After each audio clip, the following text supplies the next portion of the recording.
Let's get it. Yo, what up? It's your boy. I got a very special guest with me. You go ahead and introduce yourself, brother. Marquette Devon Burton. Oh yeah, I guess they call me the Saint the Sinner, right? I was about to do my whole intro. I was like, I'm not on my channel. I'm not gonna be on here wilding out yet. Hey, I'm gonna come hey, in. I ain't gonna lie. I was looking forward to that, so you can go ahead and give us the full thing. Let's get it. Let's get it. We're gonna do this a official then. Marquette Devon Burton, the Saint and the Sinner, giving you lessons from a pimp. Let's go. Let's go. Salute, bro. Okay, so congratulations on your book, brother. Appreciate it. Black Box. Congratulations. You know what I mean? Now, I'm gonna be all the way honest with you, bro. Talk to me. The way that I wanted to do this interview, I wanted to come at it from a perspective of not reading the book yet. Cool. Because I have done interviews before and I've checked out everything before then.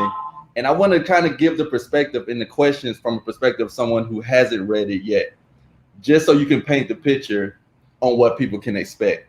Okay. Okay, so first of all, I want to ask, like, how long did it take you to make this book?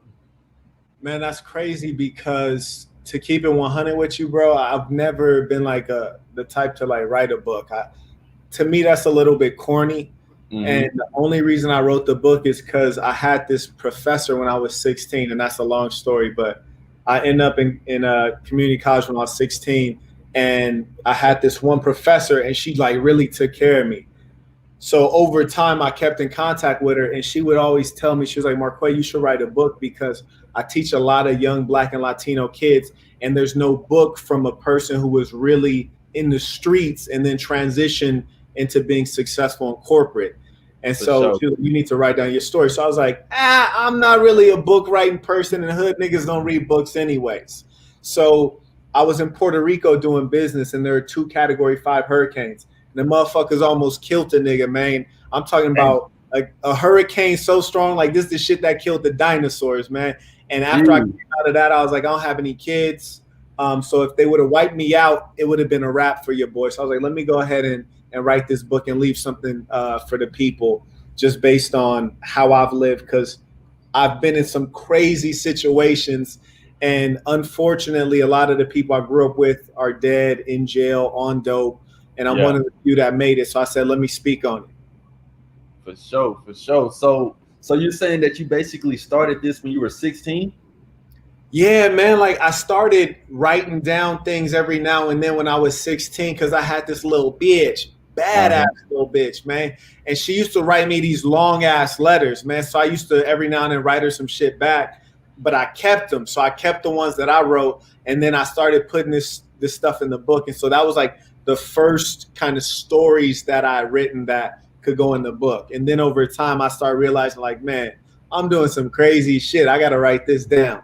For real. Yeah, because the video and then putting it in words, it definitely hits different. You know what I mean? Exactly. So you said something there, and I want to know, some books have kind of like a painting the picture type feel to it, and other ones, as you know, are kind of like a story. So which one would you say that your book is more of?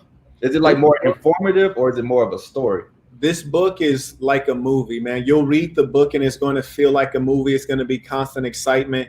There's no part of the book where you're like, damn, this is boring, or I feel like you're just giving me a bunch of information to get me to this other thing. You're going to read the book and you're constantly going to be like, oh shit, like I'm shocked. I didn't expect that to happen. Or, oh wow, how'd you get out of that situation? And the crazy thing, bro, is the book is actually ranked number 8 on Amazon new releases.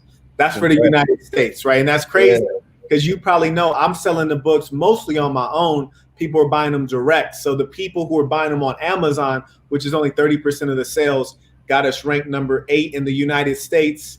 And my book is more expensive than everybody else's book that's ranked above me. So we doing numbers right now, man. For sure, bro. That's what's up, man. That's what's up. That's what the support can get you. You know what I mean? Especially if you're doing some genuine shit. So that's real good, bro. Right, right. So you say it's like a story. How many chapters is it? Man, it's 50 chapters, and that's because I made the chapters super short. The way I was thinking about it was like the kind of kid I was, which was not a kid who read books.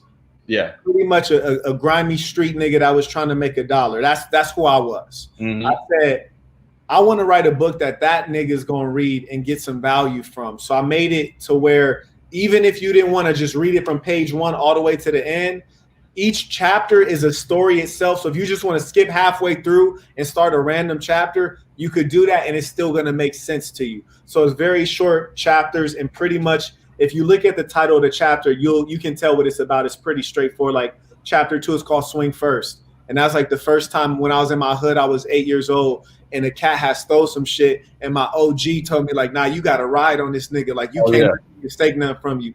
And I ran up on him, and then he turned around, bing, and fired on me.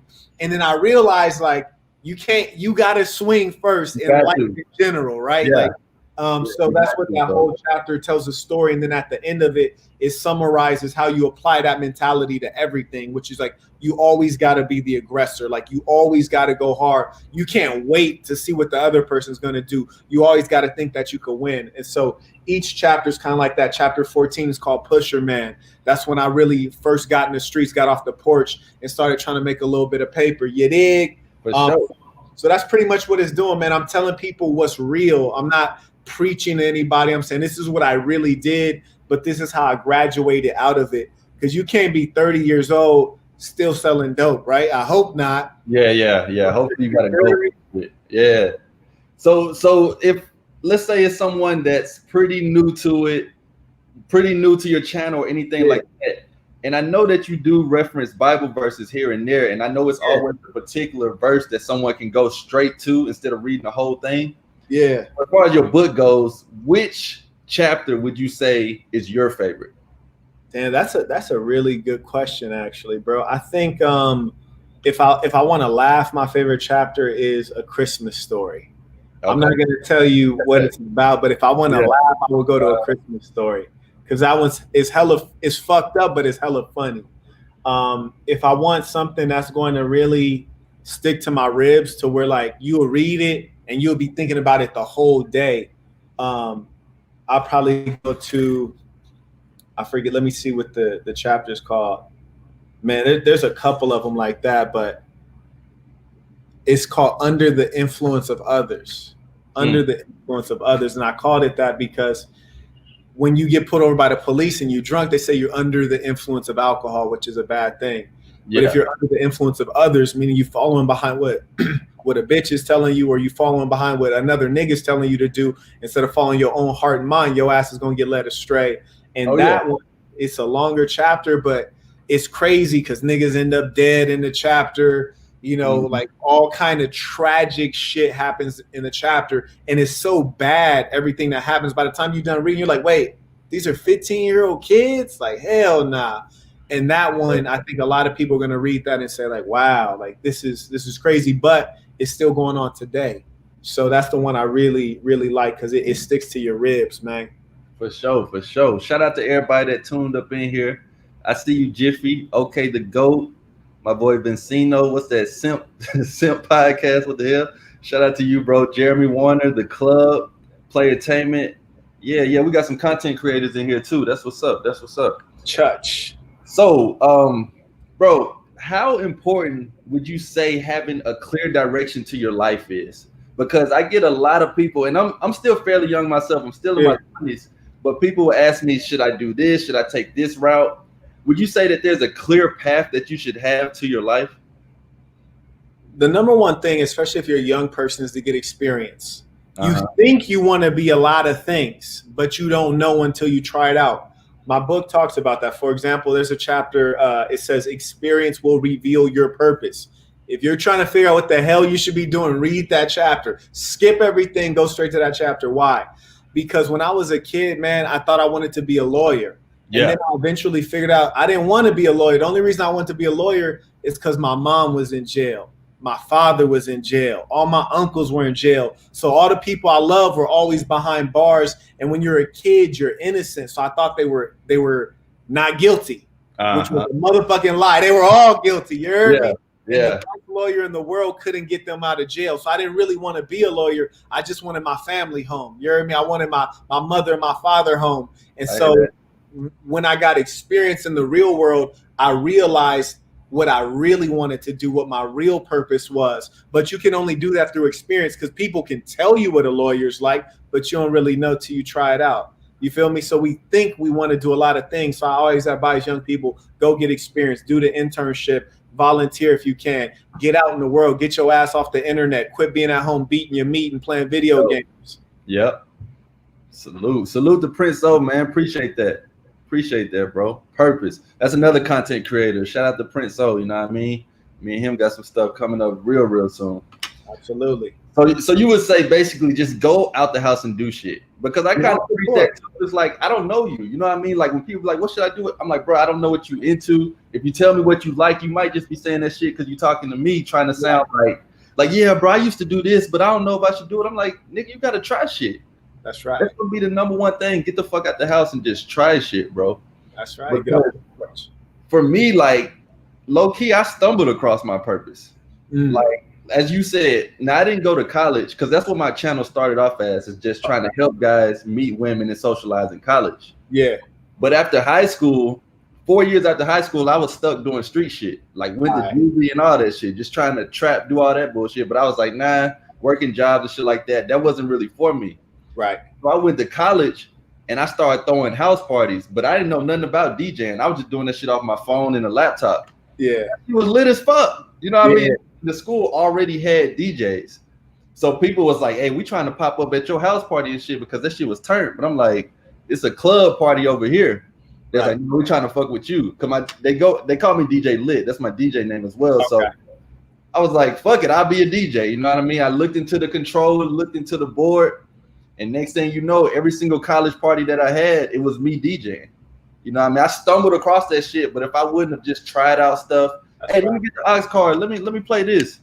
Never know, bro. You just got to go out and you got to try shit. That's right. And you were offering value. That's the key. Like, and young people really peep this. Folks that tell you do what you're passionate about, that's not real.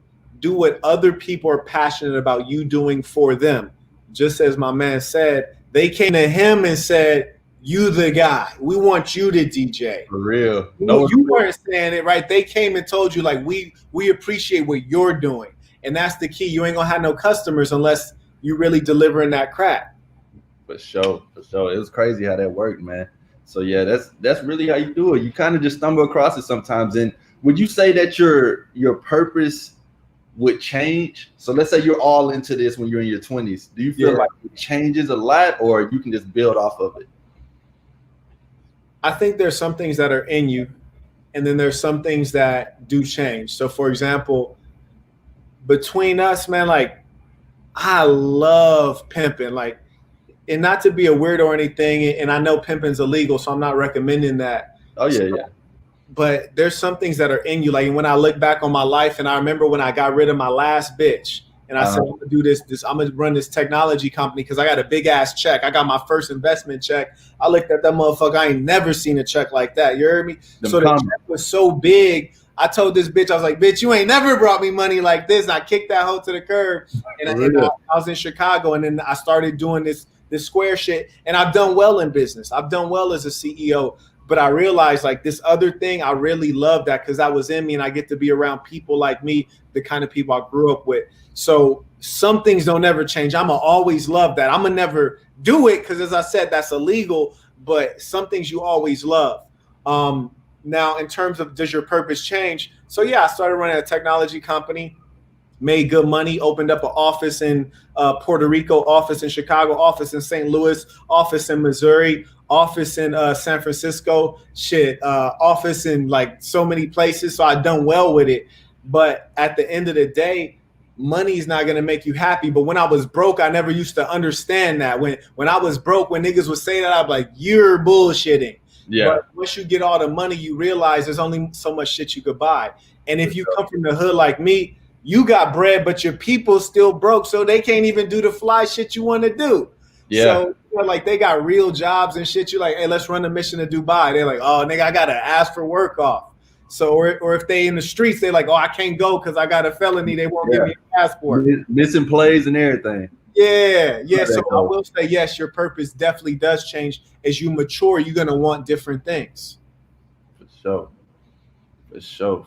That makes a lot of sense. Shout out to Pastor Coleman, dating advice for car salesmen. Okay, we got a good amount of content creators. And y'all make sure y'all sub to my boy, man. Make sure y'all sub. Y'all haven't already. It's some really, really good shit over there. Now, I'm not gonna lie, bro. I found your channel, I want to say at the beginning of this month. Okay. You know what I mean? And I hopped on the Patreon. I went ahead and just did the full 9 because I was like, yeah, I appreciate it. Yeah, I feel like your message, it not only relates to me, but it can also help men out in general, you know? So stuff that you were saying, the way you were, I guess, saying it, it just hit a little different from what everybody else says. A lot of people talk about get on your purpose, get on your purpose. My opinion is, because they'll say purpose or women, you should do purpose. I think that women can be a part of your purpose and they can help you with your grind. Absolutely.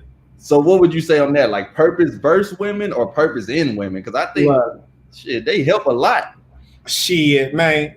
Look, I mean, I'm gonna keep it 100 with you. Like the first dollar I ever made was, and you can read this in my book, was like my mom had me going door to door selling candy in rich neighborhoods. Like, you know, just like, hey, I got this candy for whoop-de-whoop. Do you want to buy some?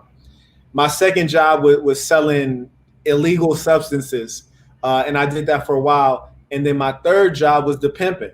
And once I started with that, I ain't never looked back. Why? Because you could apply that shit to everything, which is to say a motherfucking pimp doesn't have a product. My first job selling candy, I had to have a candy to sell it. The second one, I had to have a dope to sell it. The third one, I turned a motherfucking bitch into a product, which means there was no product. You heard me? And I put my mouthpiece into something that can create value. And then I applied that to everything I did, but I never left the pimping because any woman that's with me works for me. You heard me? Like like my book, if you check my book and you check the thank you credits, it's for women because they edited the book for me. They read through it. They did everything for free. They will serve you if you know how to lead them. So when people say get on your purpose or get on your women, you can't do both at once. That's weirdo shit because number one, what kind of nigga you know doesn't like women and doesn't like vagina? Exactly. What kind of nigga is that? Yeah. And number two, if you's a real nigga, man, you're going to have women attracting to you all over the place. The problem is when you don't know how to manage and guide the woman and put her on a program. Yeah. If you have a goal, if you have a purpose, she's going to help you get there faster. Me, if you check my background, I got 7 companies. I damn near said 6 because I'm always coming out with some new shit. But I got 7 companies. I could not manage all of those businesses if I didn't have people working for me. And I couldn't afford to pay all these hoes if I had to pay them. But they brought me so much fortune, man. If you're trying to win without women, you hustling backwards. For real. And that's my whole thing. Guys are like, well, how did you have all this experience in college? And when you on your purpose, you were DJ. Bro, women were doing my homework. Who you think was typing all them essays? I finished with straight A's. I never took homework home. Sure. Women will help y'all out with your purpose, bro. That's what you gotta understand. I notice a lot of guys, oh, I don't want to talk to her. Oh, I'm not doing this. I'm on my purpose, bro. That's an excuse. That's a lie. That shit is a fucking excuse. You're giving yourself a reason not to take action, not to talk to women, not to do shit. That's what I've noticed. They scared. They scared. Yeah. That's all it is. And so you said you have multiple businesses. That's what's up, bro. Real talk. Like I just started my LLC with this. And like I said before, I was doing the DJing thing. Yeah. Would you say that multiple businesses online versus multiple businesses in person, which one would you say is more effective? Because, you know, people can live their whole thing online or they could do everything in the real world without having no type of buzz online. Well, when you're talking about profit margins, that's what we're really talking about is profit margins, right? Which is to say, now this book, I didn't write to make money. Because if it was about money, I would have never made a book because books don't make money. So to print this book, it cost me about $8. And then to sell the book, it costs about $16, right? So you make about $8 on it. Now, I created a software company. It's called Fletch. Here's the beautiful thing about software. My software runs on your phone. How much does that cost me to run it on your phone? About 12 cents per person, 12 fucking cents. But we charge 5 cents per app. So when we sell our technology to a university, they pay us $5 per student, and it only costs us 12 cents to run it on our servers. Now think about that. We multiplying the money, man, by like 50, 60 times, right? Real quick, yeah. there are different kinds of businesses that have different profit margins. And the key to life is to create a money machine, which is something that allows you to make money without you doing anything. So whether it's in person or a face-to-face brick and mortar business where you're selling tangible goods, or it's some software, you can make money doing either one. But the key is diversifying your business offering. You guys are young, so it'll take time to diversify. You might start with one good solid business. But the reason I say diversity is important, when COVID-19 happened, it fucked up my money with my software company, Fletch. Yeah. Yeah. Fletch does in-person attendance, meaning college students got to show up to class.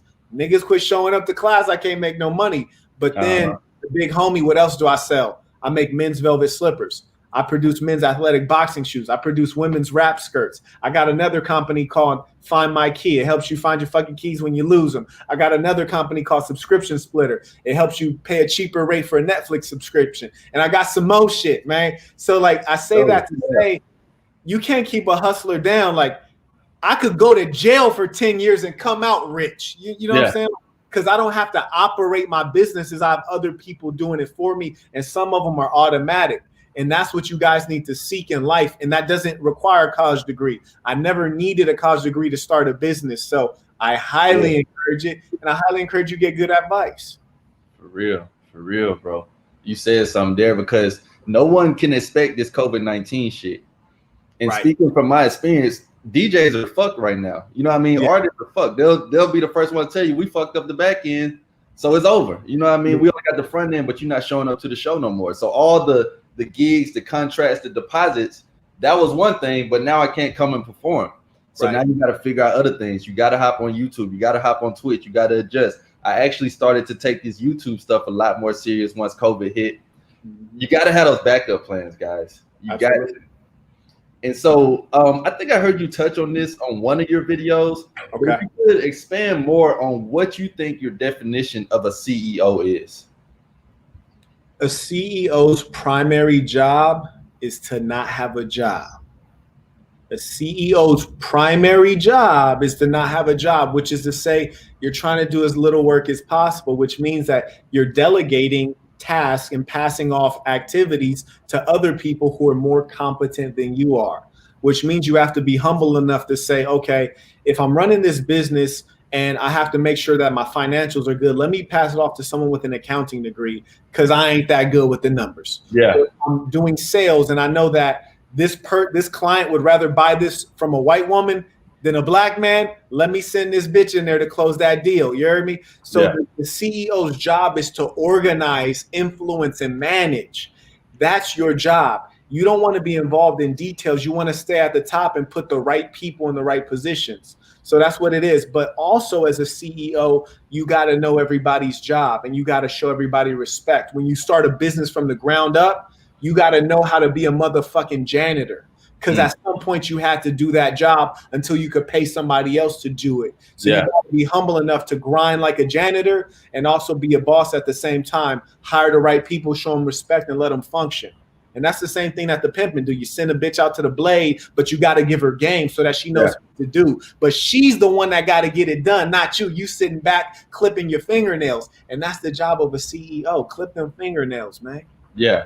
Yeah, you got to, bro. I literally just recently dropped a video on my Patreon on how to get women for you. Because at some point, you guys are talking about approaching. You're not understanding your girl, whether you're in the threesomes, whether you're trying to have a team.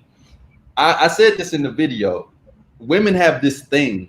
It's something about women where it's something that guys, we can't necessarily understand. But when girls link up, that's why they can run up to each other. Oh my God, give each other a hug and all that shit. Yeah. It's an invisible thing that women have. So how easy do you think it will to be to pull threesomes, have multiple girls, if your girl goes out and does it for you? But you got to put that in her head first, that it's possible.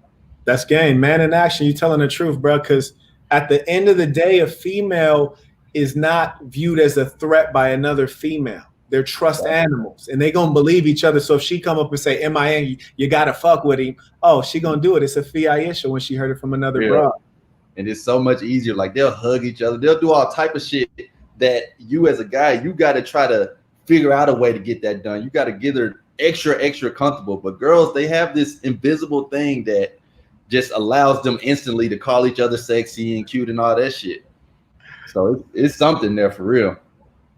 So would you say, because a lot of guys ask me this, but I think they're going for the wrong reason. Because as I said, the beginning of my channel was to help guys socialize and meet women in college. But now since I graduated May 1st, I've transitioned into other things, just helping out guys in life, business. Appreciate that. So would you say that 2020, it is a good idea to go to college? It depends on what you're trying to do. I would say number one, if you don't know why you're going to college, you might want to pump the brakes a little bit. That's number one. That's what it was for me. Right? Because I mean, you're gonna spend 20 G's. I wouldn't want to spend 20 G's and not know why. You should probably try to figure that shit out before you get in there.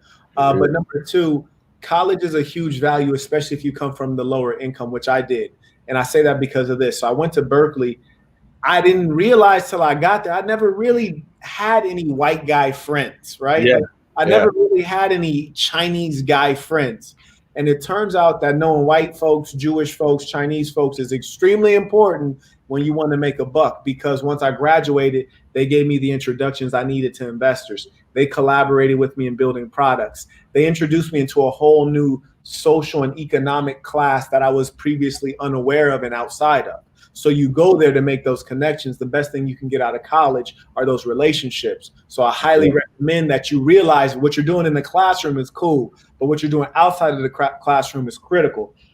When you get a job, nobody asks you what your GPA was. They just want to know, did you graduate? Exactly. Okay, you graduated, cool. Now, who could speak up for you and say, okay, I know Jonathan, he's a legit, or I know Marquette, he's cool. And that's what you really want. So if I went to college, it would be for the networking. I go in there, already know what degree I want to get. And I could tell you for damn sure I wouldn't be spending extra time in there because it's expensive than a motherfucker. As fuck. Yeah, you got to pay the shit back, bro. A lot of people just hop in there and they think, oh, okay, yeah, it's all cool. Hey, they coming knocking. They knocking for my ass. So I know in firsthand experience, you want to at least don't depend on the degree. That's what I say. Don't depend on it.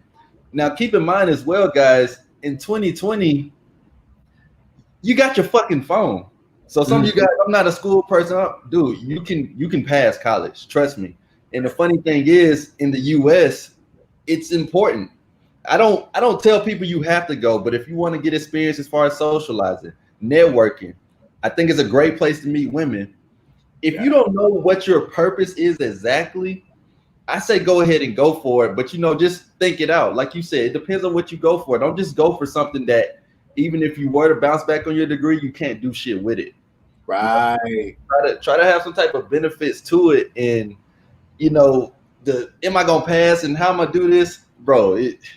Telling y'all, man, if you know how to talk to women, get them to help you out with your work, and if you know how to use a cell phone that has the fucking internet, school is outdated. What they're teaching us is same shit from 2003. I'm not telling you how to cheat, but I'm just saying, hey man, if you had a long night, you can get that shit done on Monday for sure. Let me add one thing to that, because one thing you had mentioned was being specific, and I forgot to point out a few degrees that ain't worth shit. I got a degree in political science. That ain't worth shit. Sociology, African American studies, Chicano studies, communications. Those degrees aren't worth shit. No disrespect to anybody, but I say that because I love you. You won't be able to get a job with that. You want to get a degree in accounting, chemistry, anything in medicine, nursing, social work, not sociology, but social work, because there's a job called social worker. So you really want to make sure that your degree is aligned up with real motherfucking jobs. And I say that because I love you. I know that you might think African American studies are fascinating. I want to learn about my history. Do that shit on your spare time. Don't pay 20 G's to get a degree. What kind of job can you get with that? No job at all. So I said, if you're going to do something, always backwards plan it from what your goal is. And if you don't have a goal, you need to go soul searching and get that experience, as was said earlier, and get off the porch so you know what you want to do. Because time is an expensive thing to waste. You can never get that back. Money you could get back very easily.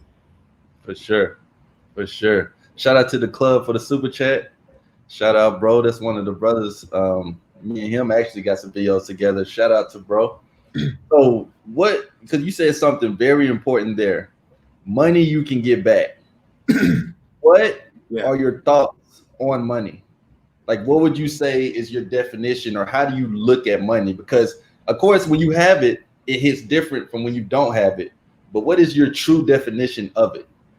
Like, how do you feel about money? Money is a tool to influence and control. And the definition of wealth is money plus free time. So I'm extremely wealthy. I got a buddy of mine I went to college with, Jewish kid. He runs a big technology company, got employees all over the world, but he has to work all the time. Like he can't have any fun. You know what I'm saying? The man got many millions, but he doesn't have time to spend it. He ain't free. So to me, that's broke, right? He's not free.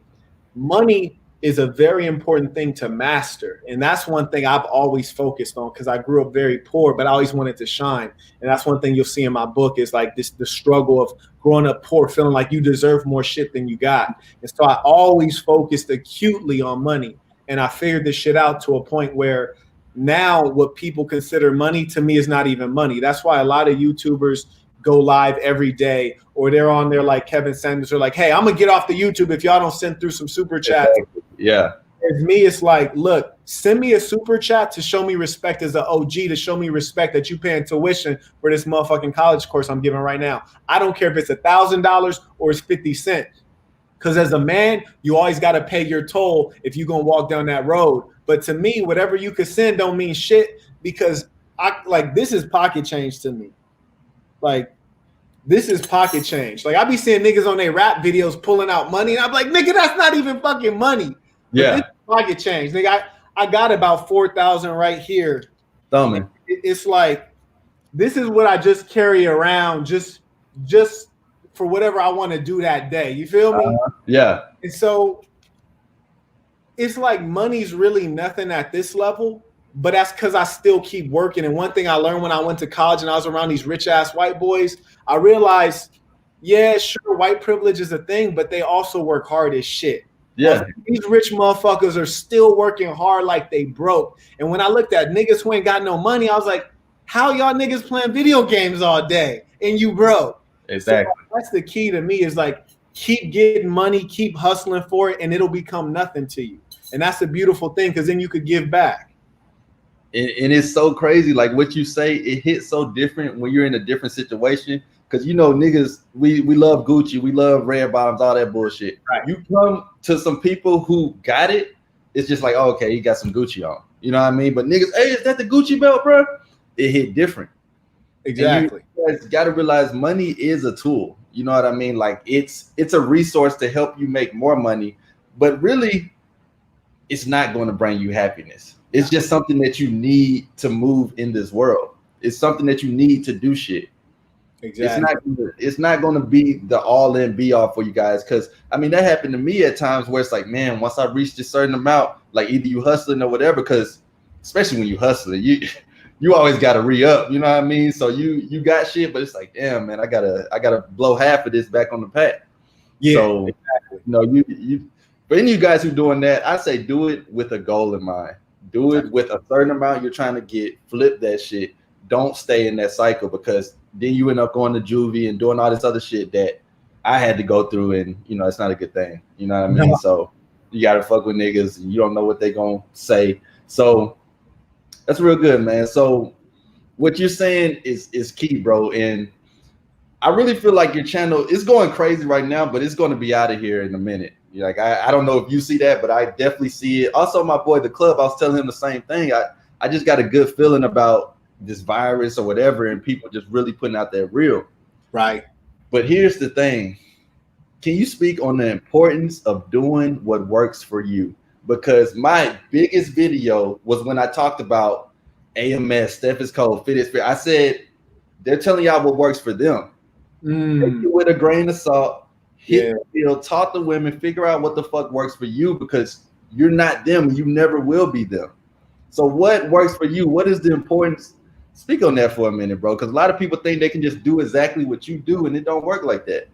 Bruh, I mean, you asked me what seems like a simple question, but it's so deep because you have a lot of people that see something and they're like, I could do that. And I was listening to my partner, Kevin Gates, on the track. He said, y'all niggas think this is easy. I make this look easy. Like, no, nigga, this is not easy. I make it look easy. There's levels. Right? And because this shit looks so easy, people think they could do it. Like, for example, I'm a boxer, right?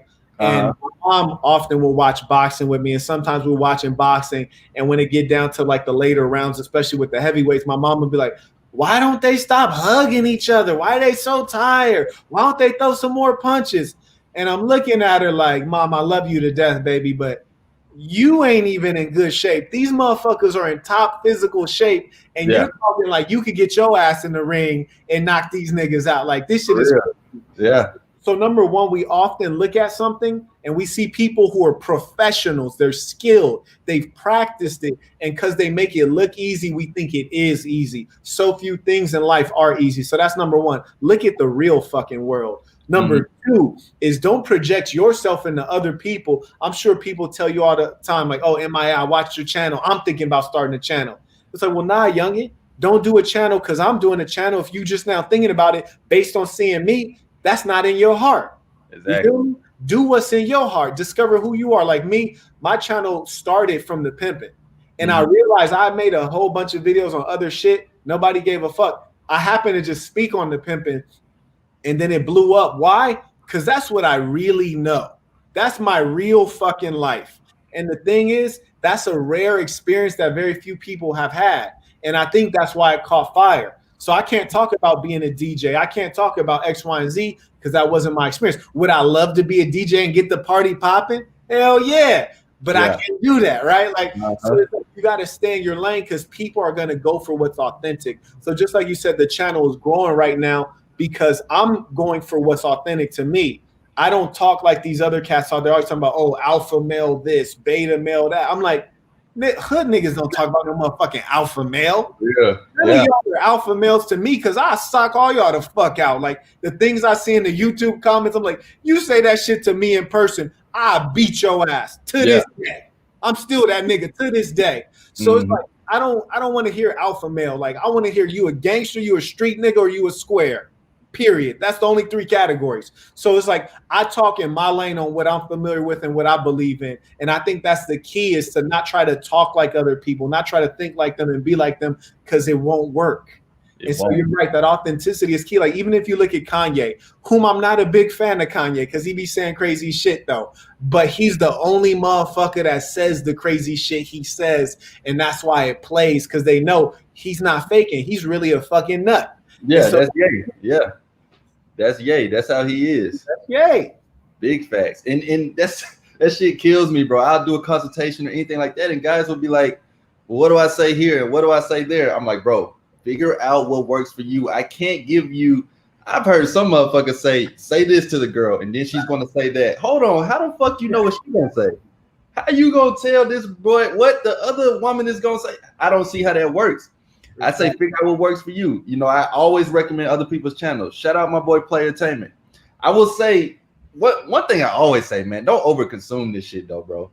Because be like, oh well, I want to approach her, but XY equals B squared, and then I want to go for the hug. It's like, my nigga, slow down, bro. Just talk to women. It's a vibe. Catch a vibe, fill out energy, and know how to talk to people. And that actually brings me to my next thing. I swear I preach this all the time, bro, but it just goes past people's head. And I don't know if it's because either they're not really talking to women or because of all this content that got guys confused from listening to different people that are saying different shit. Yeah. I truly feel like the approach is more than the approach. Now, when I say that, you can learn and do so much more by just talking to people in general. When guys hear about approach, they only think it's going up to a stranger, talking to her, getting her number, and potentially fucking her. Bro, you can talk yourself out of anything if you know how to approach people, if you know how to talk to people. Oh, absolutely. It can help you not get a speeding ticket. It can help you get into a club for free. It's just about socializing. It's way deeper than just fucking women. But see, guys just want to focus on that. So you can touch on that, bro, just the whole approach thing. Yeah, I mean, what you're really talking about is finesse, right? It's all finesse. The question is, you should always, like my OG Kevin Cox, he's now deceased, but I really admired the brother because he could talk his way into any situation and he talk his way right back out if he needs to. Yeah. Especially when you grow up in poverty, you really got to know how to finesse, which is to say you need to know how to get creative and make things happen while having very meager resources. make something out of nothing.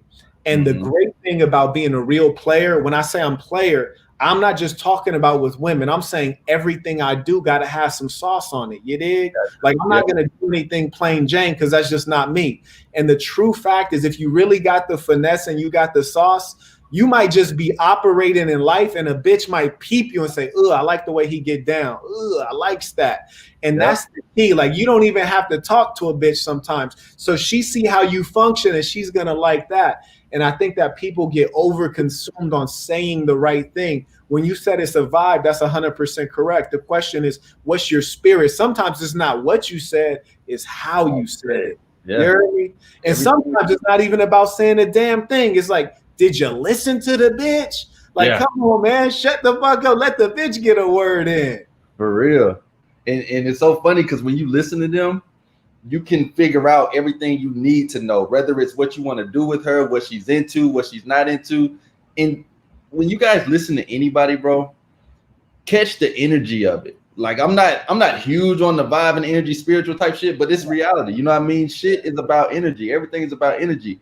This live stream has an energy inside of it, and that's why you guys are rocking with it. Shout out to RPC 333.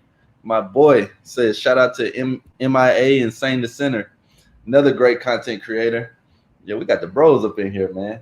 So yeah, bro, listen to the woman. You know what I mean? Because it could be as simple as listening and observing. So for example, let's say you go talk to a woman who works at Target. If you're somewhat observing, you can see her fucking name tag. So then you can say her name. Little shit like that. Go into a conversation that has something to do with it. And she might be so into what you're saying. She's like, wait, how do you know my name? The bitch don't even know she got a name tag right there. You guys got to be observant and understand that only way you can do this is with experience and just talking to people. Learn how to read people. It can be real simple, bros. So what personality traits would you say it takes to be a pimp? This is a very controversial question because you got a lot of P's that say it got to be in you, not on you. You know, they say all this, like you got to be born with it. They got to run through the veins. And I'm not going to lie to you. Literally, my grandfather was a real pimp. My uncle was a real pimp. So I'm not going to lie to you and tell you that it don't run through the veins, that I wasn't brought up with it, because I was.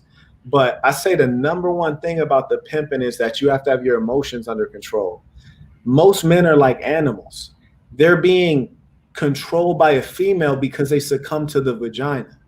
The pimp doesn't love the vagina like a square loves the vagina. We want to market the vagina. We want to put the vagina on sale. You heard me? We want to send it out and share it with the world as long as they pay the fee. So whereas a square feels attached to the vagina, you can't have sex with my woman. A pimp wants you to have sex with his woman. So it takes a higher level of emotional intelligence because your connection with the woman is not to control her body, it's to control her mind.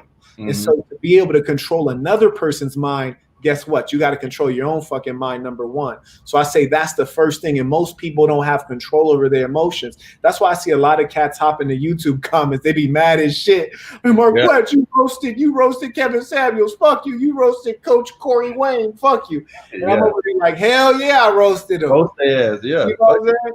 Yeah. And the thing is, they don't realize that as a businessman, I execute a business strategy, which is to say, if I saw Corey Wayne or any of these weirdos in real life, I'm not going to disrespect them because I don't have a problem with them. I might even take them out for a drink and say, hey, thanks, good looking out. I use your name to increase my presence on YouTube. It's a business strategy. I did that without emotions. And a real pimp is a cold motherfucker that don't have no emotions. And that's the key. Yeah. Yeah, for sure. So, damn, you said a lot there, but let's try to stomach this up. Yeah. What is the difference between a pimp and a Mac? Or is there a difference? Because I hear people say, I'm a Mac now. You know, I retired pimping. And for me personally, but it might be because of the state or the upbringing. I have a mindset to where that's where you can get the most game is from a P. You want to get your women to a point to where you can put them out if you want to, but you want to get to a point to where, like, I feel like me personally, I just don't have that in me to just go out. But I want you to have everything else that a hoe would have for you other than that. You know what I mean? Yeah. Just because, you know, we know the laws are changing. Shit is crazy out here. So yeah, man, they done fucked around and changed it from pimping and pandering to sex trafficking. It's getting crazy, man. I'm appalled. They trying to shut down a pimp. The thing that kills me, man, is a lot of people have all this complex ass slang. My grandma used to say, just make it plain, right? I just think of it, and I'm not a P. As a square, I'm a square. As a square, I think of it. I don't know. There's only two categories. It's either use a P, which means you are managing 2 or more women, and you're sending them out, and they're bringing you back 100% of what they earn. Not 30%, no, 100% of what they earn goes to you. You make all the decisions. You have 100% control. That's the pimping, period. Anything other than that, you're not a pimp. You could call it what you want. You call it a square, call it a mat, call it what have you. If they ain't paying you, you ain't pimping. Yeah. And I think that, especially in the African-American culture, we got so much slang, man. You go to Atlanta, then you go to the Yay area, then you go to Baltimore. They might use the same word, not even know what the hell the other person really meant. So I don't get into all of the slangistics, yada I mean, although I have touched down on many soils. But as far as the pimping go, if she ain't paying you, you ain't pimping. But I agree with you when you said you got to get that whole dynamic. And for me, it's hard for me not to send a bitch. I ran into a bitch literally yesterday, a bitch from Memphis, man. I wanted to choose a P. I'm about to go fuck with her at 5 o'clock. I'm going to try my best not to send her out to the blade. Yeah. And that's the whole thing. It's like when you get that mindset, you can literally have them do anything. So when guys saw me getting top on my videos and shit like that, like, oh, that's fake up. Come on, bro. It can happen. Right. How are you having threesomes? Come on, bro. It can happen. Absolutely. It starts with the mindset, though. Easy work. That's why I'm in a hotel. When y'all niggas see me half the time, I'm in a hotel. Study and find out why that is. Yeah. See that, and I hope that didn't go past over a lot of you guys' head. Yeah. So everybody up in here, man. I see y'all. Tay World, what's good? So let me ask you something, bro, because I know when people consume this content, and they kind of try to paint the characteristics. Man, some of these niggas think they know me. I'm like, bro, y'all don't know me. You know what I mean? Like, I've seen some of them out and about, and they're like, oh, what's up, bro? I'm like, bro, like, come on now. But I put it like this. Have you ever been in love before? I know that's kind of left, but would you say that a pimp can be in love? A pimp's love is radically different from a square's love. So, like, whereas like a pimp is a street hustler. Mm-hmm. And so you're a street hustler, meaning that what you're doing is about the money at the end of the day. Business. But to have a bitch that'll go out and take penitentiary chances, to have a bottom bitch that'll get her ass up every day and do your bidding every day and then bring you back what she earned while she was risking her life. If you don't love a bitch like that, you's a weirdo to me. Yeah. So any bitch that ever fuck with me, oh, absolutely, I love them. And if a bitch call me up and say, Quet, I'm pulling up. Absolutely. So to say, have I been in love? Hell yeah. And I can tell you, the more money a bitch pay me, the deeper in love I fall. For sure. Yeah. I mean, it can happen. Now, let me ask you this. What is more important to you, love or money? For sure, money. For sure. And look, that's not the pimping. That's just, as a man, when you wake up in the morning next to a bitch, she could be a great bitch. And I got a couple of them. I'm not going to lie to you. I got a couple great ones. I got one that's waiting outside right now because I didn't want her to listen to my interview because I don't want to be distracted. She's literally waiting for me to text her to come back inside. So she's a great one. Follows directions. It's like we playing Simon Says, and guess who's Simon? But you always got to go with the money, because I could wake up in the morning and that bitch might not be worth anything. I might wake up in the morning and she might have resentment for me. Yeah. When I wake up in the morning, nigga, this money is always valuable. Still there. This money will always do something for me. I might tell a bitch to go out there and she might not want to get on the blade. Uh-huh. You know what I'm saying? She might run off. This will always be valuable. I can't tell you enough, man. Go for the motherfucking money. You will lose a lot of money chasing women, but you will never lose women chasing money. I've heard that before. And that's all. Money ain't going to have no attitude. It ain't going to talk back. It ain't going to have a mood swing. It ain't going to cry when you chilling. Yeah. Now, speaking of female nature. Which one do you think is more important to them, love or attention? Because I chopped it up. You know what I mean? I talk to women and shit like that, and I truly personally feel like attention can mean more than anything to them. So even if you got a chick working the blade for you, yeah, she may love you, that she may fuck with the vibe in the field, but she is getting that attention. You know what I mean? So because I wouldn't even say money. I don't think money means that much to women. You know what I'm saying? So when you say love or attention means more when we speak on women. 100% love. And this is why I say that. You got to swear, right? And I'm going to give you a real story. Mm-hmm. I got this little bitch, LA bitch, man. A real LA bitch. If you from LA, you know what I'm talking about. She like to be on the scene. She like to dress well. She like to eat expensive. Real LA bitch, man. And I knew her since I was a youngin'. Bad girl. She moved to LA from North Carolina to do her modeling career. Gorgeous young lady. I would never fuck with her on like a fee issue, but I took her virginity and what have you. And now it's like, what, 15 years later, since we were like young children, she's married.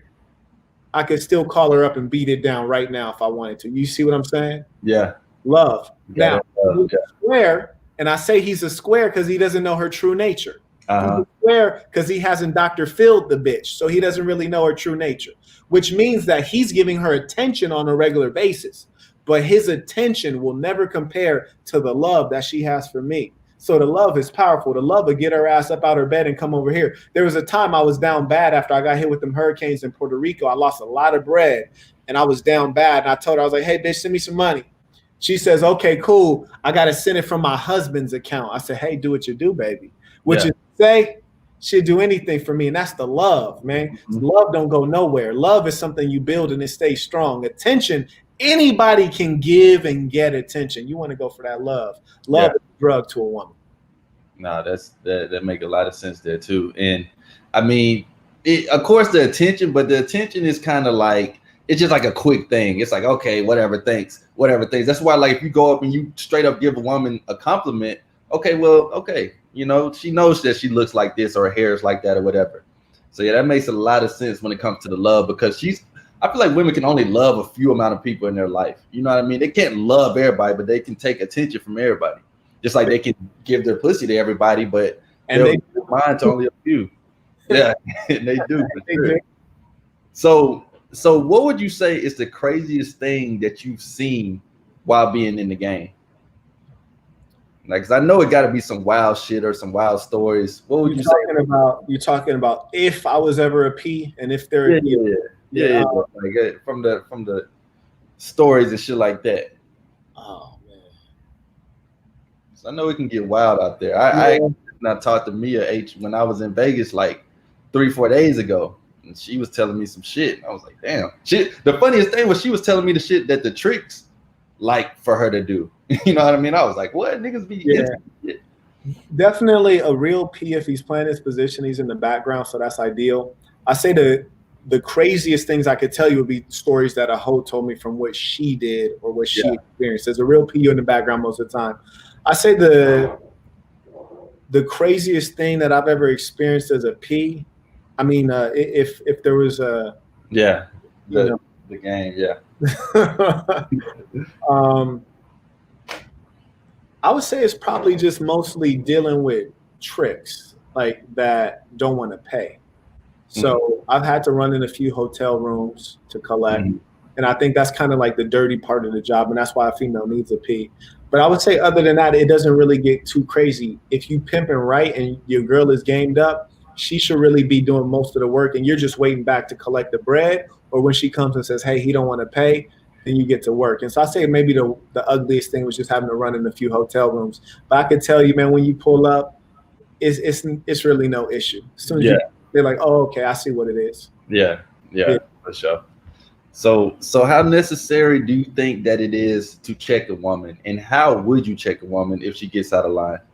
And this don't matter what type of woman it is, just in general. Right. I'm glad you asked me that question, because there's two pieces. One of them, if you check out my Patreon, patreon.com/thesaintthecenter, it's an exclusive. I did a video called like, does a pimp have to hit a woman? Because a lot of people are like, oh, you're weak if you hit a woman. You're not a man if you hit a woman. In that industry, there may be a time where you need to reach back and create a brand new pimp slap that'll park a bitch like a Cadillac. There is a time for that in that industry. Now, if you're a square, I highly recommend you do not put your hands on women. Why? Because your ass is going straight to jail. They might not even need any goddamn evidence on you. If you're a real player, though, you should be pimping off of finesse. I never recommend gorilla pimping a bitch. You should be able to slap a bitch's mind. I could break a bitch down from the mouthpiece. You bring a hoe in front of me, I could break her down from the mouthpiece and put that bitch into tears. I can tear every shred of confidence, self-esteem, and everything she has. But ideally, a pimp is trying to build up a bitch. He's trying to make a bitch feel good, feel like she's shining, so you can send her out there and she can get to work and feel confident in herself. Really, the best way to check a bitch, to put a bitch back in line when she gets out of line, is to show disappointment, because you're her father figure. You're the one she looks up to. So you tell the bitch, bitch, I'm disappointed in you. I expected you to bring back some real money. And when she realizes that you're disappointed, that's going to impact her if you matter in her life. Second, you always got to have competition. That's why I said you ain't a pimp unless you have 2 or more bitches. If you got one bitch, that might be a dedicated girlfriend, but you got to have 2 or more to say you're pimping. And if you do, hey, Sally then brought back some bread. So what in the fuck have you been doing? You just create that little dynamic and get them to working in competition, and that'll get the job done. But never let a bitch slide. If you ever see a bitch getting out of control and she's running her mouth thinking she's running your program, you better let her know, baby, you in Marquetta, you in the United States of Marquetica, you in Marquetta-delphia, bitch, and in here, I create the laws. Yeah, for real. Hey, man, I hope y'all soaking this up. Make sure y'all check these out. You know what I mean? Take the notes. This is top notch right here, bro. And I don't really think you're going to get this anywhere else, honestly. Make sure y'all subscribe to bro channel. All that. Definitely some fire game on Patreon. And that's the funny thing about Patreon. I actually saw that video that got taken down and all that shit. I'm gonna give you some more ideas on websites. Like for me, because on my Patreon, you know what I mean? Like I really take it there on mine. You know what I mean? So for example, I show guys how to do foreplay. You know what I mean? I show them how to properly kiss on a bitch. Showed them. Yeah, it's official on there. Anybody who's on my Patreon, they know what's up. I show them how to suck on a girl titties, how to properly put on a condom, you know what I mean? But it's my hand, you know, niggas don't want to see my dick and shit like that. But how to finger a chick, how to all that shit, how to lose your virginity, because some of these guys are virgins, you know what I mean? Right. I show you how to do all that on Patreon, but there's other websites where you can get around the loophole of the tube, such as DTube and of course Drive and shit like that. Yeah. So definitely check those out. Yeah, because man, my motherfucking Patreon, YouTube, that shit, it was over with on the first video, and it was just how to finger a chick. I was like, God damn, I had to make a whole new channel and keep this one. Like, I'm honestly on 2 strikes on this one, so y'all make sure y'all fuck with the other platforms, you know what I mean? And if it does happen, it's gonna be Mr. Man back in action. So y'all be on the I like that you already ready. And shout out, the backup is for people, the practical steps of things like that. You really doing a service. Everybody could talk about it, but when you really be about it, you show them like, hey, this is the details of how you get it done. That's really shit. So I might have to check you out because a pimp ain't a porn star. So I might fuck around and learn something from you, man. Because pimps don't touch bitches. You heard me? So most of the time, I don't even know what the fuck to do, man. So I'm gonna check you out. I got a whole foreplay one-on-one series where it's showing you everything. You know what I mean? But that's on Patreon.com. Okay, so when speaking on a relationship, because it's so many relationships that you can have. When guys hear that, oh, you got a girlfriend? No, nigga, it's a relationship. Relationship is a certain thing. What would you say is the male's role versus the female's role? If you could touch on those two. Yeah, it's like king and subject. It's like leader follower. And that's all it can ever be. If it ever gets outside of that, then you're going down the wrong path. I was just talking to a brother before I hopped on with you doing a consultation, and it was a brother from the South, from Alabama. And I told him, that's crazy. You bullshit. You from Alabama? Yeah, I just graduated school. I'm out here now. Yeah. Okay, that's what's up. Yeah, he says it's about 84 degrees over there. I was like, bro, it's about 105 in Vegas, man. That's why I keep my ass in this hotel. Yeah. But you still got to have them hoes walking and talking. Anyways, the number one thing in a relationship is dominance for the male. And that doesn't necessarily mean you have to be a tyrant. That means you have to always let her know that you're the one out in front, and she needs to be deferential and submissive to what you are leading her with. But the problem is, the reason most of your relationships are going wrong, because you're not leading. You're not establishing a standard. And so the gentleman I was just talking to, he said, Marquette, you know, we get into arguments and then she'll start raising her voice and then blah, blah, blah. And then it blows up. And, you know, I was like, whoa, whoa, whoa. Number one, raising a voice. I don't care where the fuck you at. Yeah. You're in your house. You're in her house. You're in her parents' house. As soon as that voice go up, don't raise your voice, because you don't need to out yell a bitch. That's what you don't. Hey, baby, you get calmer. You get smoother. Hey, baby, we don't yell, and we definitely don't yell at me. So we're going to pause this conversation until you can get everything together, and then we're going to pick it back up.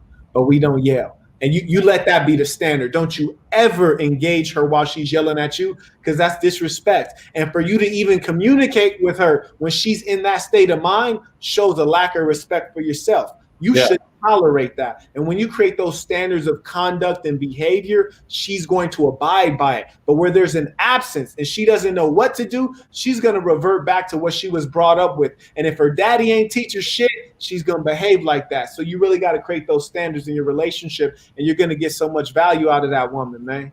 Yeah, for real. Yeah, it all starts with that. And that's with anything in life, guys. Like, understand that when you're hearing these type of information, we're only talking about women for the context, but this can help you guys in life. Preach. Like, it can help you with everything that you do. When it comes to your work environment, when it comes to your school environment, go ahead and set boundaries. Go ahead and set the dynamic from the top so that everything can move smoothly. And when it doesn't, then you address it. You can't let it just keep sliding, because people don't work like that. You know what I mean? They're going to treat you however you allow them to treat you. And it's crazy, like, bro, what you said, that makes so much sense, because women, when you get emotional with them, you already lost, because you're playing their game. You know what I'm saying? You already lost. She will spin circles around your ass if you get to arguing back with her. I have one of my good buddies right now. He's steady calling this girl, arguing, calling her bruh and shit. And I'm like, bro, who the fuck you talking to? Nigga owe you some money or something? Like, no, man, this bitch tripping. I'm like, bro, I don't get that. I never understood that. The whole purpose of arguing with anybody, it doesn't necessarily get anywhere, especially if you're carrying yourself like a man. It doesn't help. You know what I mean? Like, emotional man, because if you put logic, or not logic, but testosterone mixed with emotions, that's dangerous. That shit is scary, bro. You can't do shit off emotions. So, man, you out there in Vegas. I know it's some bad ones out there. I was just out there. I was literally just out there. I was out there, Chicago, Atlanta, and now I'm back in Alabama. Yeah, so, man. They out there. When you're out with one of your shorties, do you make approaches while you're with your women, or do you send them, or do you kind of just let it fly? Because, you know, I say do your thing. You talking about some square shit or what? Just like on some in general, because, you know, I really feel like if you see something you want to talk to, go for it. You know what I mean? Guys choosing signals and I'm like, bro, just go talk to the woman if you want to. Right. So when you do that while you're with your woman, it don't necessarily matter which woman you're with. It could be your main or whatever. Do you make those approaches, or you kind of just let that breathe and just? Yeah, I'm gonna keep it 100 with you, and check this out. So every woman that I deal with knows who I am and how I am and what I have been. Who I am today, what I am, how I am, and what I have been, right? So they're not under any illusion about this shit I'm off of.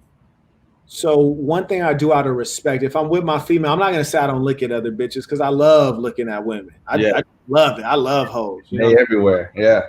And I love talking shit to them, right? So I'll be with my main bitch talking shit to another bitch right in front of her, telling my main bitch, like, hey, that bitch got a fat ass, don't she? For real. So that's just how I am. But do I generally approach bitches in front of my main? She'd have to be tremendously bad for me to do that, because I know that's just going to fire her up, and it's just not necessary, because there's bitches everywhere.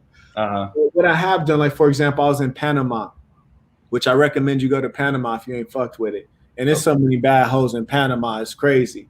But, you know, I talked to this one bitch in Spanish in front of my hoe, and you know, kind of like set things up and end up, you know, taking her down that night. So if you got your relationship set up like that, you could function like that. But it all depends on what's real for you. Most cats are squares. Most cats might just want one woman.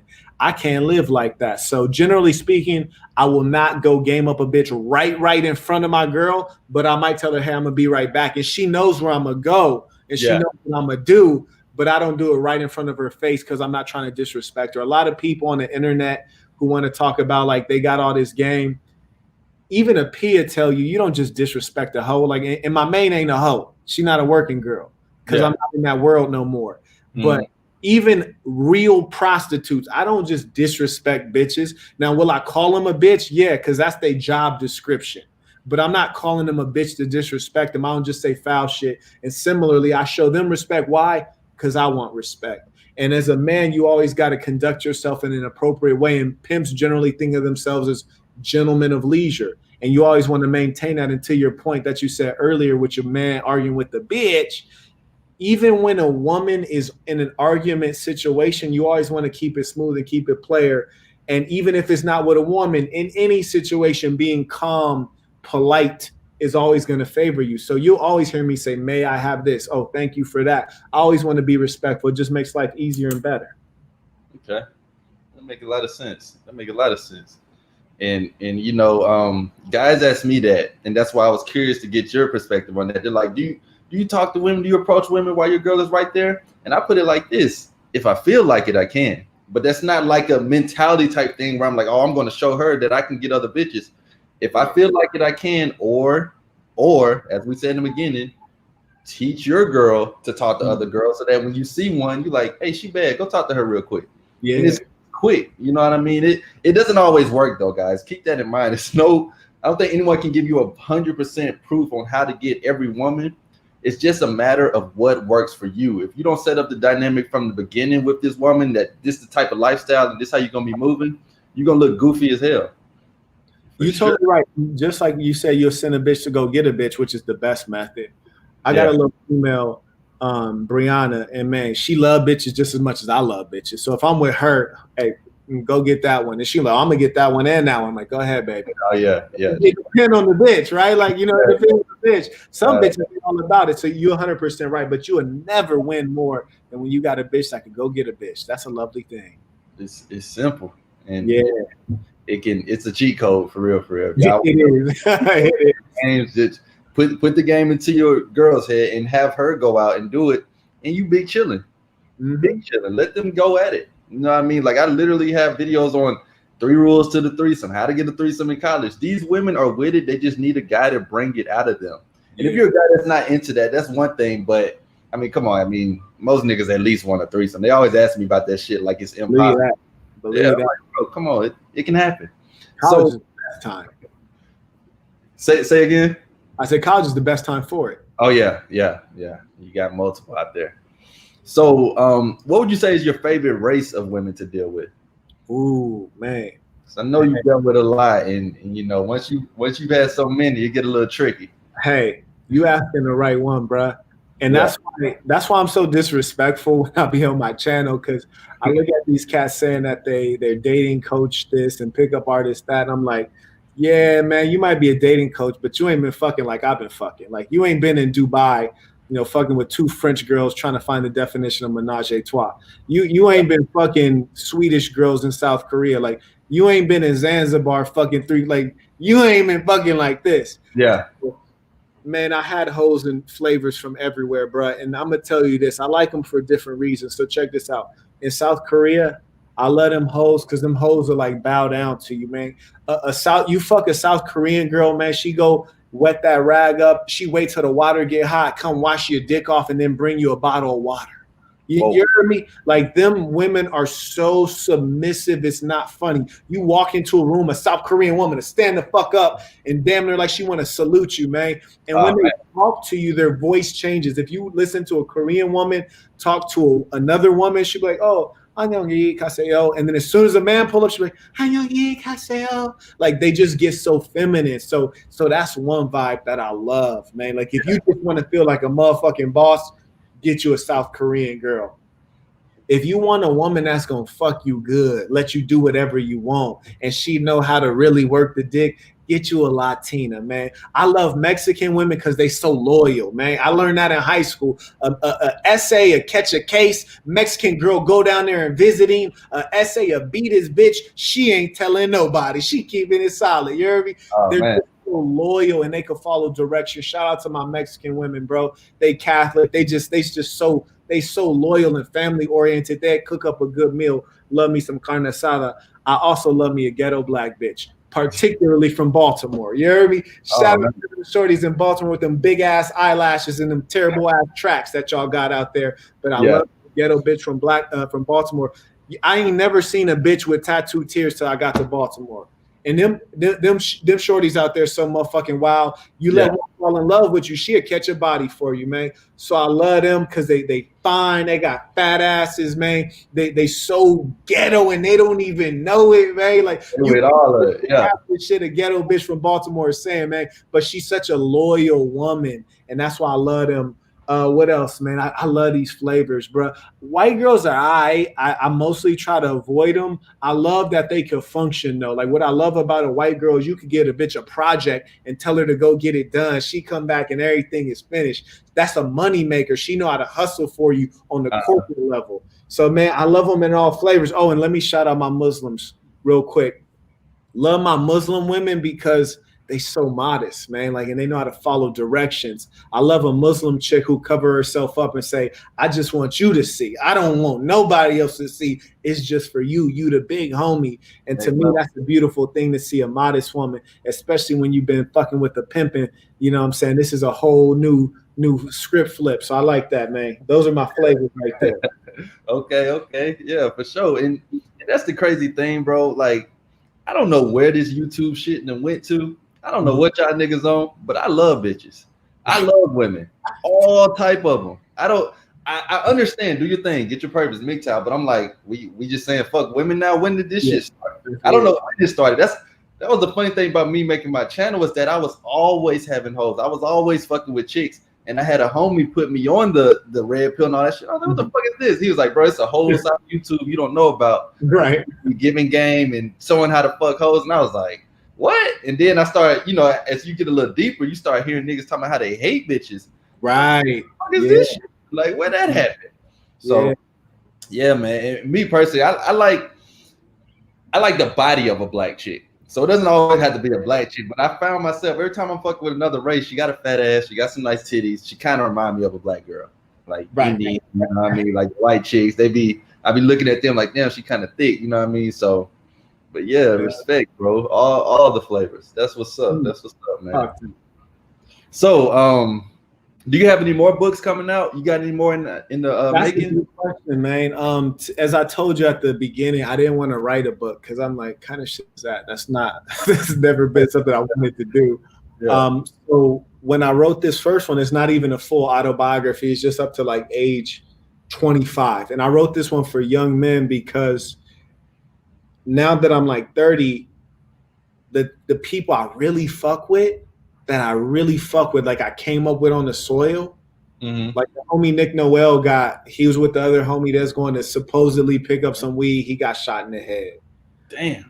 The homie Big Slurp, he was a football star. His girl accused him of rape, which we all know the nigga didn't rape her. He caught him a case when he came out. He started playing football again, but he had an ankle monitor. They found out. They kicked him off the team. He just went super thug, became a super blood, went to a party, shot a nigga in the face, went on the run. The feds surrounded him. Then he blew his own brains out. Jeez. The other homie, Crazy Rob, who's really my G, he inside right now doing a lot of hard time.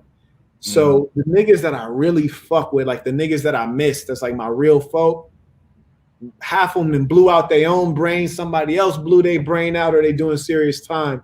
And I asked myself, I said, if I've been in the same hood that they were in, I had the same single mother that they had, I had the same fucked up schools that they had, what did I do different? Let me share that. And so this first book is just about like being a young nigga. So that young niggas could figure out how to not get their brains blown out and how to be real, but also be successful. So I just did that one now.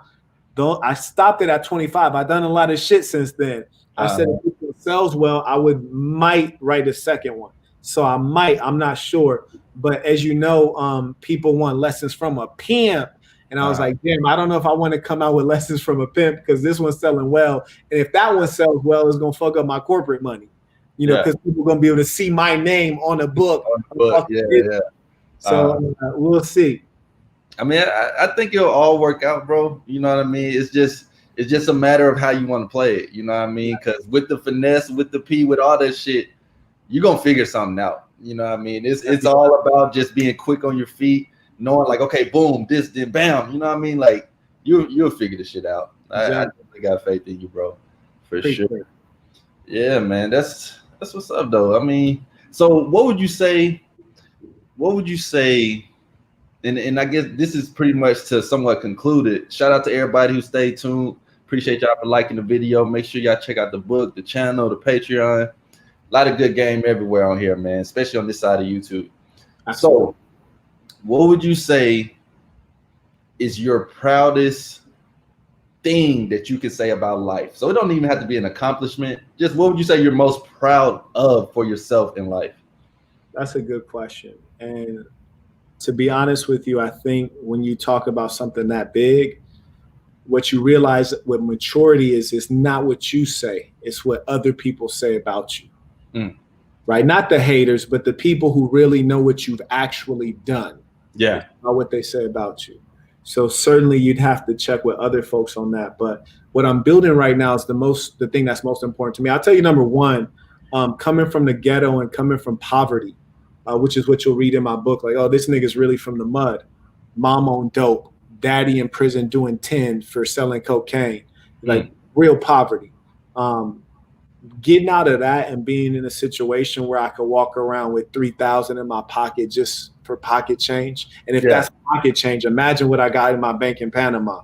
Imagine what I got in my bank in South Korea. Money that niggas can't get to. I could get pinched in America and then go over there and I still got money, right? Be chilling. Yeah. You know what I'm saying? And that has been from being strategic over a long period of time, like peeping so much game and like learning from Pac, learning from Suge Knight, who I had the pleasure to meet as a kid. And when you grow up in the hood with all bloods and Suge Knight is like, that's like Michael Jordan to you, right? As a hood nigga, Suge Knight was the guy. Yeah, out west too. Yeah. You know what I'm saying? I wanted to be like Suge Knight when I was a kid.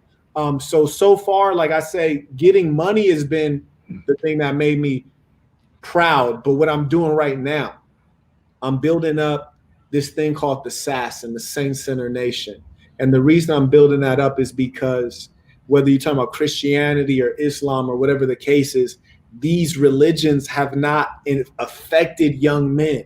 They have not made young men want to live a better life, clean up, stop with the weed, stop with the drugs, stop with the alcohol, stop with the things that are destroying us. And so right now I'm building up this organization to really serve folks and also to like help people enjoy life more, achieve goals. Because like, for example, I practice Islam. I try to be a good Muslim for the most part. When you see other Muslims, they don't even say what's up. They don't even say assalamu alaikum. They don't even say peace. They don't even have decency to fucking smile. So I'm trying to build up something right now where we can all thrive, mutually support each other, just like you supporting me and I'm supporting you right now. Because that's really what life is about, giving back to each other. So I'm hoping this organization I build up will serve many, many people. So that's the thing that I'm most proud of, which is upcoming. For sure. It makes sense. Salute to Alpha Kingdom. Hey, that's a real good brother. I don't know if you've heard of Alpha Kingdom yet, but he was one of the first ones to fuck with me. Yeah, man, he got some really good shit. I think if y'all ever did some shit, that should be hella dope. Absolutely. Yeah, bro. And he actually just released the book as well. And I think he spoke on it. Okay. Alpha Kingdom, he actually released 2 books. Okay. And keep in mind, man, these books, these channels, and I always tell guys this, they're like, your channel should be like this. You should have this many subscribers. I'm like, bro, this shit is deeper than me. This shit is deeper than me being on this earth right now. You guys' books are going to be for the long haul. Right. If you decide to have kids or whatever, it's going. It's going to keep going. You know what I'm saying? So salute to you, brother. Keep doing what you're doing. I think we had a question in the chat real quick. We're only going to go for a little while longer. you know, we got some shit to do. I got to help somebody move and all type of shit after this. So you know how that go. He says, what does he think about marriage? What are his thoughts? Yeah. Word is bond. So if you tell Shorty that she's yours and you're going to, you know, be in a relationship forever or whatever the case is, that's the way you do it. I would never get married legally, primarily because my whole lifestyle has been outside of the government as an outlaw, if you will. I don't want the government in my personal business. I never have and I never will. Even if I was a square, looking at the fact that you could take a lifetime to build up something, and then when you get divorced, the bitch gonna chop your shit in half and take half your shit, even if she didn't help you earn half of it. I mean, to me, that's ludicrous. So you should never invite in a third party into a relationship between two people. So if you want to get Shorty a ring, man, and she the one, go ahead, man. Do you. Don't let anybody take that from you.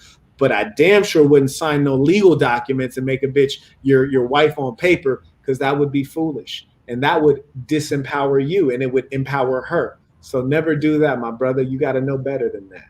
Exactly, man. And you guys, it's so funny because people ask me that question too. And, you know, niggas call themselves alpha, red pill, all this shit. I'm like, bro, if you're all that, why are you asking me? You know what I'm saying? Do what you want. Like a true alpha male, it's not getting advice from another guy who calls himself an alpha male to help you be an alpha male.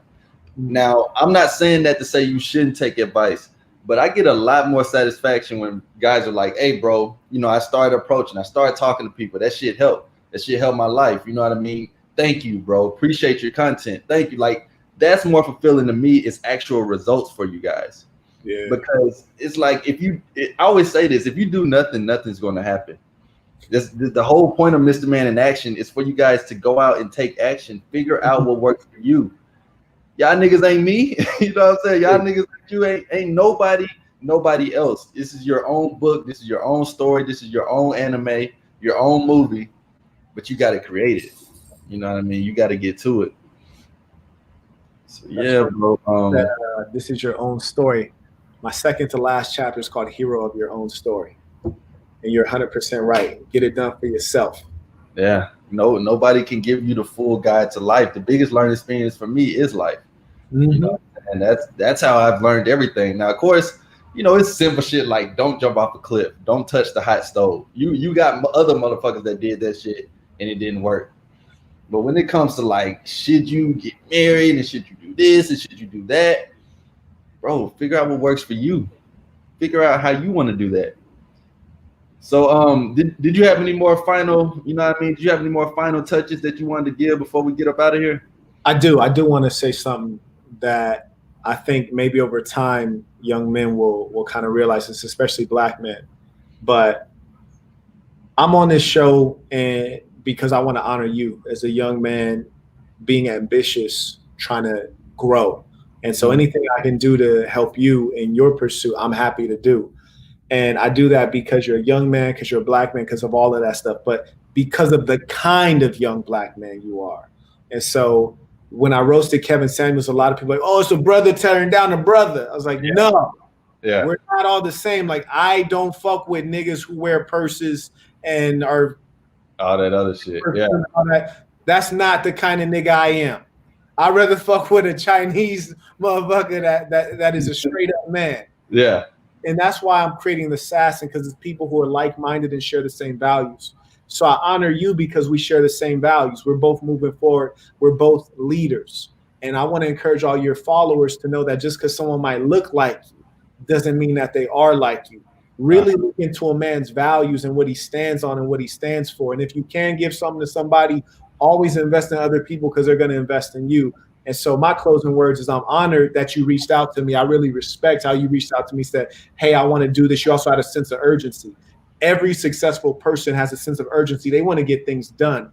You're a man in action. So I want to say, brother, I'm so proud of you. It's a pleasure to talk to you. I appreciate you inviting me on, man. And I hope everyone's taking lessons from you because I sure am. And I appreciate the interview. You've done a great job, and I'm going to definitely check you out. I appreciate that, bro. Appreciate that, man. Really, really appreciate what you've been doing. So, well, one more final question, because I went through your catalog of videos. I haven't seen everything. How long have you been on YouTube? And would you say that you're just now taking this serious, or because I seen some videos from a while ago, and you know what I mean? I think I maybe like 2 years ago, I made my first couple of videos that people really watched. And am I taking it seriously? I could never say that because I'm still running corporations. I rarely go live. Yeah. Not prolific. I don't make a lot of videos. That's part of the reason my channel has not exploded, because I don't make a lot of videos. And I often tell cats, like, you said you're in your 20s right now? Yeah. So you're in your 20s, I'm in my early 30s. Those are two radically different stages of life. At my stage of life in my early 30s, if I'm spending most of my time on YouTube, something might be misaligned.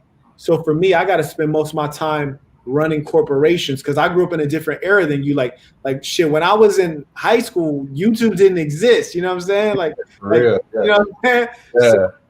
So for me, I never really put too much into it, and I still don't. I'm still trying to win in the real world. And I always tell people, like, look, the internet is dope, but if you check my background, you can see pictures of me with the mayor of Baltimore, the governor of Virginia, the governor of Maryland, the mayor of New York. Not like off of some photo op shit, but off of like we're actually having a real conversation, because I'm all about winning in the real world. So I will probably never take YouTube serious. To me, it'll always just be a tool where I could reach out to my people and share a little bit of light. But I'll never probably have the real amount of time to do YouTube, because it doesn't pay. And I'm always tell you guys, go for what pays you. If YouTube is paying you, fuck with it. But for me, my big checks don't come from YouTube. So I'm always go where that check is. You heard me? Yeah. It's the bag. Okay. All right. Well, appreciate that, bro. I'm for real. I really appreciate you, bro. Everything you're doing, the fact that you were able to rock with me on this. I hope you guys learned a lot from this, man. And yeah, I fuck with it, bro. Appreciate it. All right.